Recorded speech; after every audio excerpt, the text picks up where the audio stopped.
અરવલ્લીમાં ભારે વરસાદથી ખાડારાજ જોવા મળ્યું। માલપુરમાં ખાડારાજ સામે વાલ્મીકી સંગઠન દ્વારા અનોખો વિરોધ કરાયો।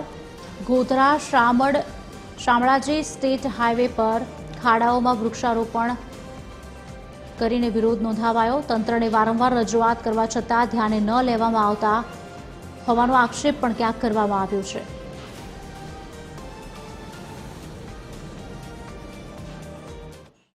वारंवार तंत्रना 1 महीना पहला मैं जाण करी हती। नाना खाड़ा हता परंतु तंत्र घोर निंद्रामां हतुं तेना कारणे आ मोटा खाड़ा पड़ी गया छे। तो खरेखर मने एवुं लागी रह्युं छे के आ निर्दोष लोकोना जीव गुमाशे। जो मोटो अकस्मात थशे त्यारे लोकोना जीव गुमाशे मने एवुं लागी रह्युं छे। तंत्रने वारंवार दर वर्षे तंत्रने विनंती करे छे के आ रोड उपर नक्कर काम थवुं जोईए परंतु नक्कर काम नहीं थतुं तेना कारणे खाड़ा पड़ी रह्या छे। वारंवार तंत्रने विनंती करवा छतांय आ नक्कर काम थतुं नथी।